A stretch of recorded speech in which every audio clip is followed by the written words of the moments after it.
Listen, 2026 or your next 12 months is not going to plan itself. And if you're tired of feeling like your January or whatever your next month is like just a little bit of an upgraded version of the chaos you've already been experiencing, this episode is going to bring it right back down to practicality. You're going to learn exactly what to do to move into your next 12 months with super amount of clarity and success. Let's dive in. Welcome to the Clinical Entrepreneur Podcast. I'm Rhonda, your no fluff, tell it like it is business bestie for wellness practitioners just like you who want to build a practice you love and make a bigger impact and a little money while you're at it. So if you're ready to ditch the overwhelm, attract your dream, ideal patients, and finally run your practice with complete confidence, you're in the right place. Each week, we're tackling things from programs to patient retention to marketing strategies that actually work, sprinkled, of course, with a little sass, a lot of heart, and the step-by-step strategies that will help you get there. So grab your cup of coffee, your notebook, or whatever keeps you going, and let's build a practice you love and a life you love together. Well, hey friends, welcome back to the show. I'm so excited that you're here today. We have got a good conversation to have today. And I know that if you've been hanging around with me for any amount of time, you know that I love beginnings. I love beginnings. I also love endings, but I really love beginnings. The reason I love beginnings is because I feel like it's like a brand new clean slate, right? It's like brand new. You get to choose what you're going to do. You get to create your wishes, your goals, your object. I don't know. Like, that's why Monday's my favorite day of the week. I love Mondays because I have the whole week to create whatever I want to create. So I do love Mondays. I love being able to be just fully on with my mind, fully present, fully present is probably the best way to say it. But here's what happens, through the course of the year, we start out, and we're going to talk about it as a year because we're appropriately at the end of the year. But what happens is we start out the beginning of the year. We all know how this goes, right? We end up with these goals. We're going to have goals. Yes, we're going to write a goal. But how many of you have said, I've done the same thing? So there's no judgment here. But how many of you have said, I'm going to grow the business this year? Awesome. I'm going to get a marketing strategy this year. Great. Love that. That's awesome. So great. I'm going to lose 20 pounds. How's that? I'm going to start exercising. I'm going to. But a goal is nothing more than something that's stated, but not realized. You don't have a plan for your goal. How can you do the thing if you don't have a plan? I heard somebody recently say, that's like me saying, I want to have a souffle for dinner tonight. It's just a wish at that point. I want it, but how am I going to get it? How am I going to have the souffle at the end of the day? What I need is a recipe. I need the ingredients. I need the steps. I need the instructions. I have to have the recipe. And I've talked about this before. If I don't have a plan, then I can't achieve the goal. A goal is completely arbitrary. It means nothing. And it took me a long time to realize that. For many years in my business, like my staff will tell you, I would say, okay, we're going to grow the list this year. It never occurred to me that I might want to have a plan on how to do that. Like, how are we going to do that? Are we going to, or I want to see more patients, or I want to make more money, or I want to create recurring revenue, or whatever it is. Saying it is like a pipe dream. Like there's no oomph behind it. We can't get behind it and do anything with it because we don't have the steps. So before you can create something new, I'm a big believer in closing out what's been. Meaning that if you don't take a minute to take inventory of what you've done, then you can't get clear about what yet needs to be done. Be like cleaning your house.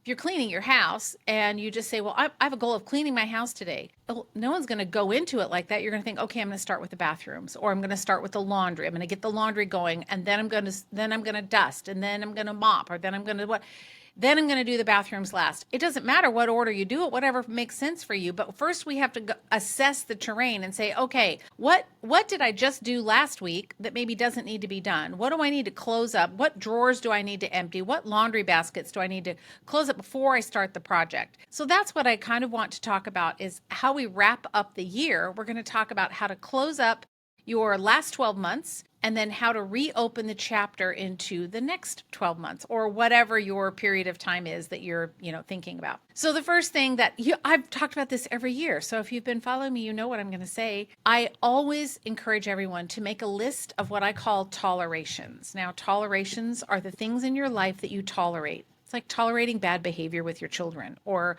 tolerating that your closets aren't cleaned out, or tolerating that button that's in your winter coat that every year you put that winter coat on, you're like, oh, I got to get this button sewn on. That's a toleration. It's just some niggly little thing that you just need to do. It's a toleration. Right now, for me, I have my coffee table. I live in a tiny little apartment in Seattle. My home is in Las Vegas, but I live in this teeny tiny little 450 square foot apartment in Seattle. There's not a lot of storage. There's not a lot of room for things. So my office slash desk slash chair slash table is my couch and my coffee table because there's no room for a table. So it's this little couch, small little couch, and a little tiny coffee table. Well, my papers end up on there. My books end up on there. All the things that I kind of am doing during the day, my Bible is on there. My journal is on there. All the things are on my coffee table, and it starts to get real cluttery. That's a toleration for me. So I have to say, that's it. I'm done. I'm not going to do anything until I clean up that toleration. Does that make sense? Are you guys tracking with me? So I always say, get out a piece of paper, write down 100 tolerations. It's hard. The first 35 will come to you easy.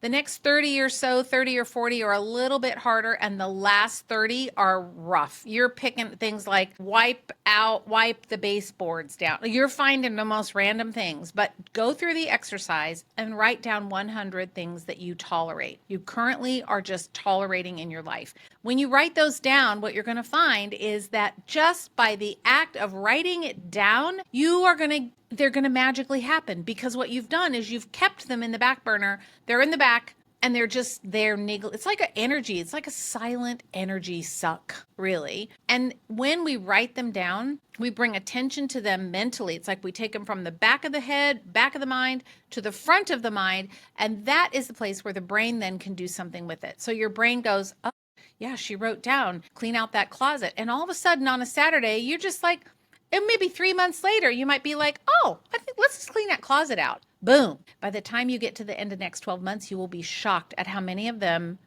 were taken care of. And you maybe didn't even have to think about it too much. So start by writing down your toleration. So a year ago, you probably had some goals. You probably said, well, I want to grow my practice, or I want to see more new patients, or I want to have recurring revenue. My question is, how much closer to that goal, like your souffle, how much closer are you to that now than you were 12 months ago? And if I know you, many of you, the way that I think I know you, you probably would say, I didn't do so good on that. I didn't really get it. So what we're going to talk about today is not only the wins. Like, I want you to celebrate the wins. We're going to talk about that. But I also want you to get really clear on the things that didn't get completed. And it's okay. It's okay. It's not a failure at all. I don't believe in the F word. I believe that every time we think about something that we didn't get done, it's just an opportunity. It's an opportunity to go, I thought I knew how to make a souffle, but from memory, because I just know that there's eggs and you like whip them, and there's like maybe some egg whites and some butter and chives maybe. And I think I'm just going to try it. Well, it's not a failure. Look, you tried. So maybe what we do now is we just get a little bit more clarity about, all right, well, I probably need to find someone that really knows how to make a souffle, and then that person can help me. Or I need to find a recipe for a souffle, and then I can try it myself a few times. That's what we want to do, is celebrate the wins. Let's look at the opportunities that we have, and then let's move into the next 12 months with a better plan. So if there was ever an episode for you to like stop, slow down, hit pause, go find a pen, paper, a notebook, and take some notes, this is the episode you're going to want to do that. So I'll give you a second. You can pause, go do your thing, and then come back. All right. Now that you've got your paper, let's go. First, we want to celebrate the wins. We already have the toleration list going. That's going to take you a hot minute. I would say it's going to hurt your brain. It is going to hurt your brain. It's going to make you feel kind of like not a failure at all, but it's just going to hurt your brain. You're going to have to be really reaching for those. But that's all right. I still want you to do it. You got to get 100. That's your goal. And there's the plan. I gave you the plan. Get your paper, write them down, a list of 100 tolerations. I do this every single year. And honestly, I probably have about 5 or 8 tolerations that have been on my list for probably 10 years. Yeah. I'm just not getting them done. I don't know why. They're bigger, and that's why. But there are things I tolerate, and I'm just not getting them done. But they make it on my list every single year because one of these years I'm going to end up getting them done. So it's okay if you have some from last year. If you did it, it's fine. All right, you got that. Now, the next thing we're going to do is I want you to do the same thing, but this time I want you to write down all of your wins. And here are the categories I want you to think about. First of all, I want you to just take a few minutes. This might take you, maybe, excuse me, like a week or two. It's okay. Just think about it. But I want you to celebrate your wins. But I want you to think about first, what are your patient wins? Think back over your year. What are your patient wins where you go, oh my gosh, that one patient came in and he was X and we did this and now he's off doing his life and he's happy and his testosterone's good because we got his adrenals fixed, whatever. I want you to write down, I'd like for you to shoot for like 25 if you can. 25 patient wins where someone you can say changed their life. Like I have a lady right now that has H. pylori. She's had this H. pylori for 25 years. She's been to I think I talked about her. Maybe it was in Clinical Academy. I don't remember. But she's had H. pylori severe for over 25 years.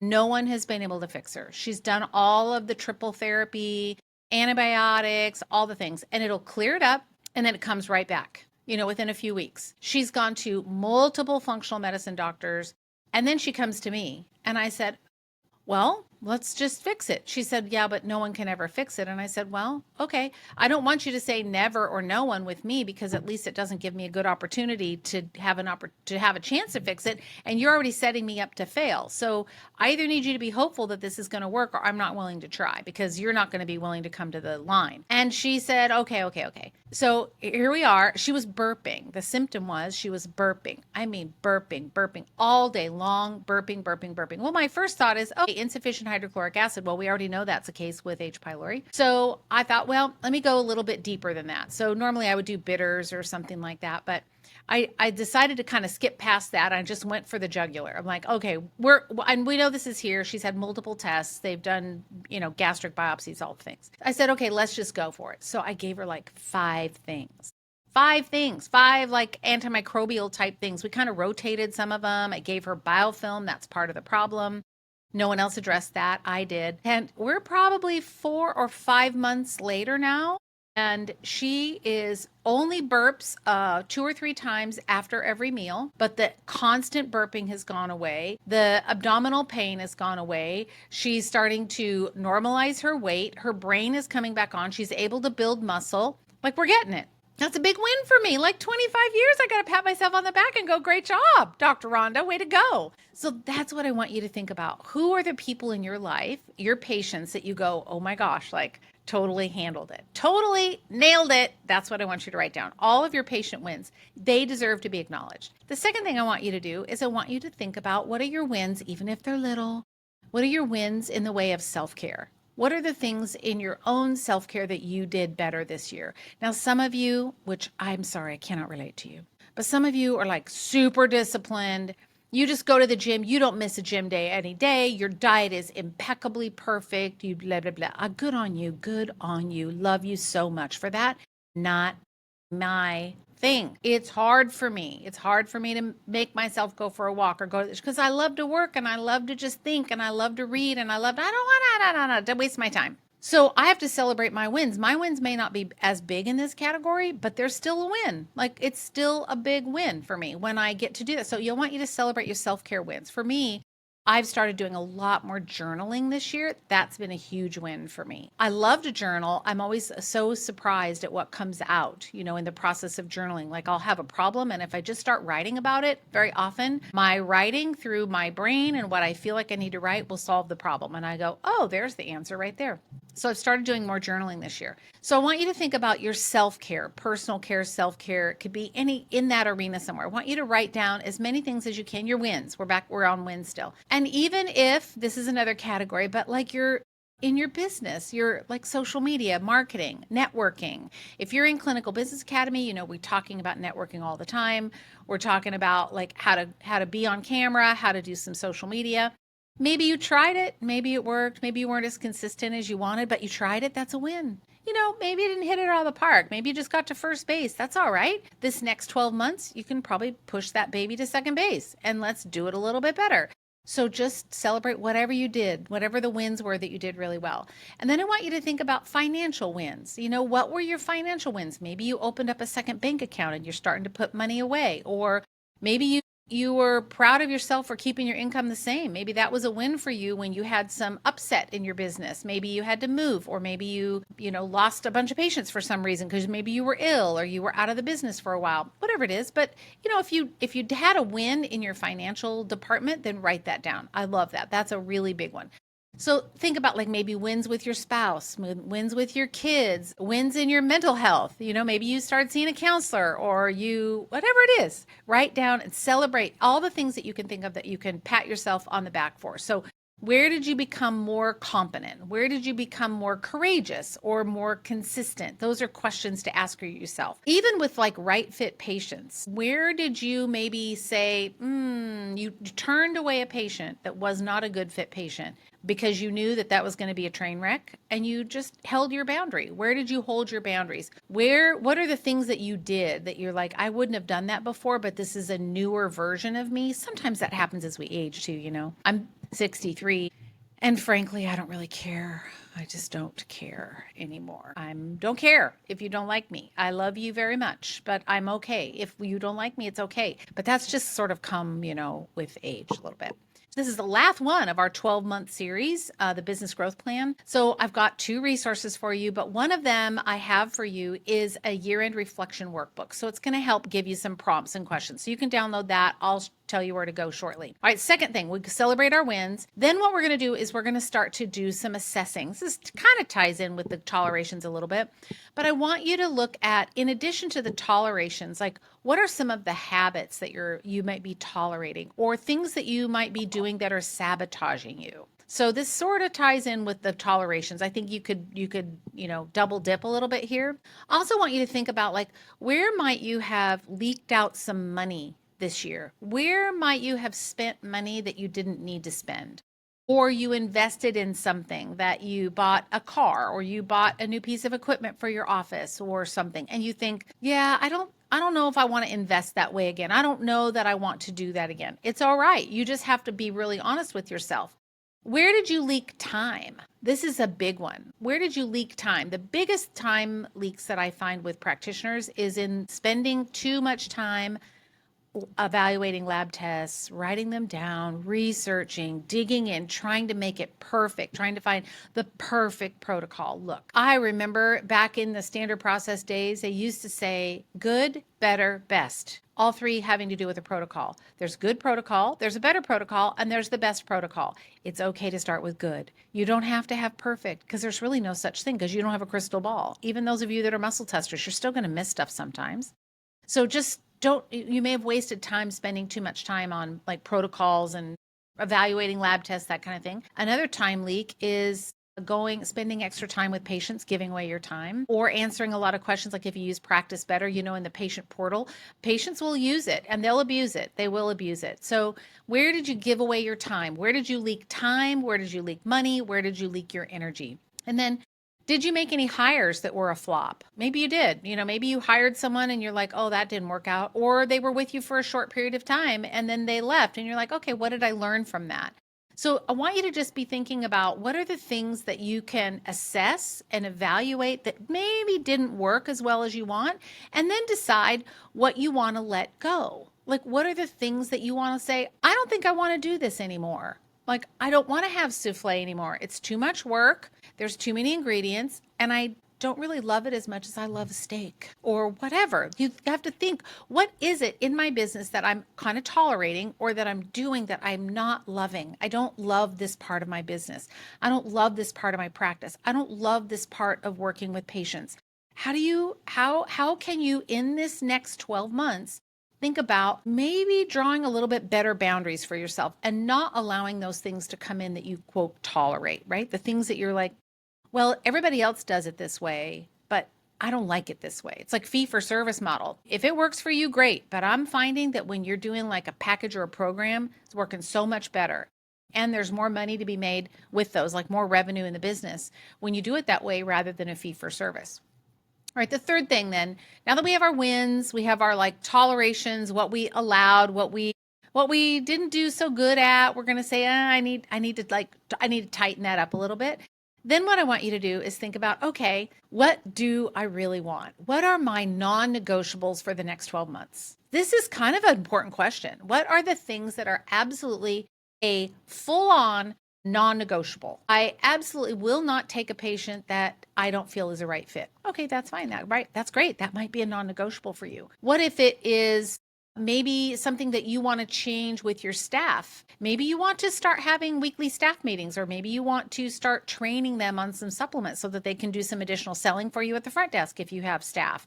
Maybe something that's a non-negotiable is you're not going to do social media by yourself anymore. You want to find somebody else to do it. Or it might be your focus. Maybe you say, I'm going to have a focus for every single quarter. I want some kind of a focus, like a theme or a plan or something. Maybe that's what it is. Maybe you want to create a package or a program. What do you want? I think it's pretty easy to think about this in the way of quarters. So for the first quarter, whenever you're listening to this, like you might be listening to this in the middle of the year, it's fine. Just wherever we are right now, stop and think, okay, in the next 3 months, what do I want? What do I want to accomplish in 3 months? Do I want to launch something new? Do I want to do a membership of some kind? Do I want to do a home care cleaning? Do I want to do a skincare?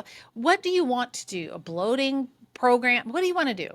And then break it down by quarters. But remember, this is like the souffle. If you say, well, I want in quarter 1 or quarter 3, I want to blank. That's great. I love your ambition. It makes me so happy. But where's the recipe? You have to have a recipe. So when you think about the things, what are the non-negotiable things for 2026 or whatever your next 12 months is, because this applies regardless of the year, whatever that is, you better have a plan, my friend, because if you don't have a plan, it's just going to be a pipe dream goal. I want souffle. And that doesn't feed anyone. My dream of having souffle for dinner doesn't change the fact that I'm still hungry. I need a plan for how I'm going to have that souffle. So what is something that worked really well in the last 12 months and you think, okay, this worked really well, I'm going to keep this going? That is a non-negotiable. For me, my patient consult days, I have a very strict schedule that I follow. If I deviate from that, it never works. I just have found I have maybe 1.5 days a week that I see patients, and the rest of the time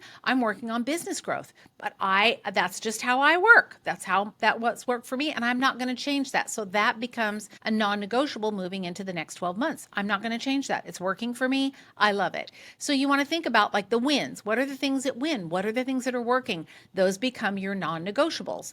And then what is the thing that you would say of all of like the tolerations, what's the one thing that you want to not carry the toleration in, but probably of the things that you want to change, what is the one thing that you're like, okay, this, I can see that I'm tolerating bad behavior from the patients. This becomes a non-negotiable for next year. I am no longer going to tolerate that behavior. I'm no longer going to tolerate my giving away my extra time or going over on appointments or just doing a free consultation. I don't want to do that anymore. It's a waste of time. Whatever those are, they can be kind of on a toleration, but it has to be something that gets under your skin enough and you're like, yeah, nope, I am not going to do that anymore. And then finally, I want you to think about your mindset. I've been doing a lot of work on the way that I think about things. And I think if we were really, really honest, we would have a lot more self-criticism, or maybe you do, I know I do, about my performance.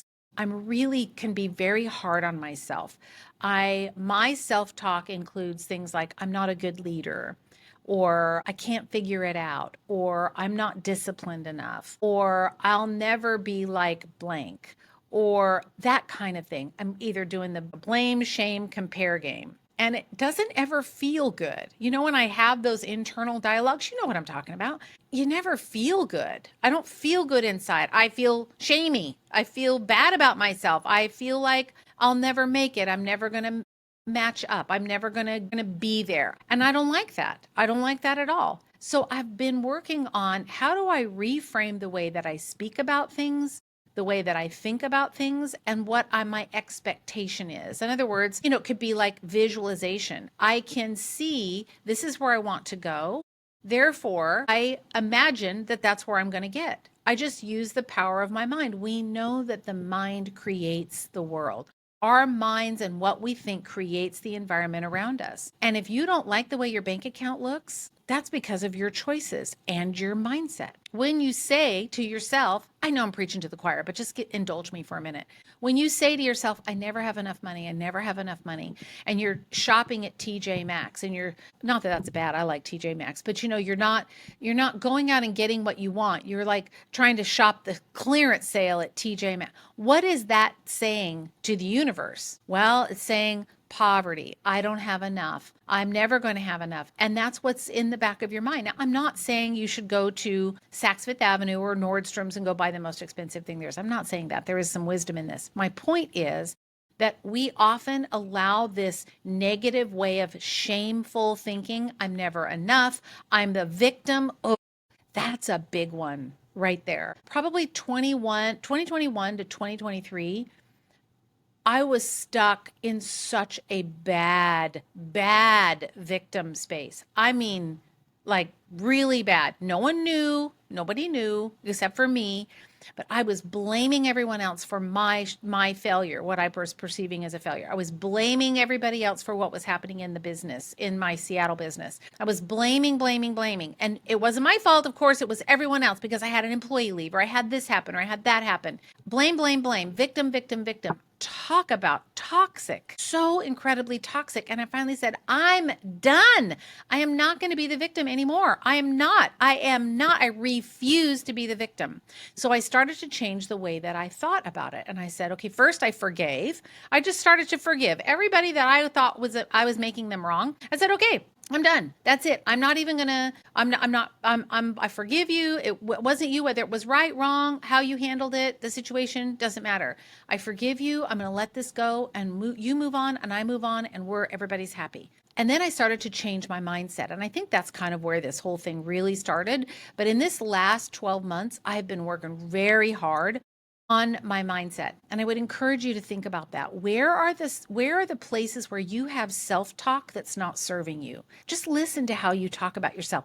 If you're like me, like I need to lose 15 pounds. I do. When I get in that place where I'm just like hard on myself, I think you're so fat or you're so chubby or you can't fit into your clothes or it doesn't feel good. I don't feel good when I'm talking to myself like that. And there's hormones involved in this. There's stress involved in this. There's a high amount of work to do. It's all involved. And I could make excuses all day long. But at the end of the day, I have a choice. And I can say, girl, you're doing the best you can. And there's always room for improvement. So let's find a little place to improve and let's just go that direction. And I start imagining that I have lost weight or that I'm thinner or that my business is making this much money or that my kids are doing this. I just don't want to stay in that negative way of thinking. So when you think about yourself and your business, what are the things that you might be holding yourself hostage to in your mind that may not even be reality? And if you don't clear those up now, it's only going to infect what happens in the future, whether that's your next 12 months in your business, the next 12 months in your relationships, the next 12 months of your parenting. If you're, over here saying, I'm such a bad parent, I'm such a bad spouse,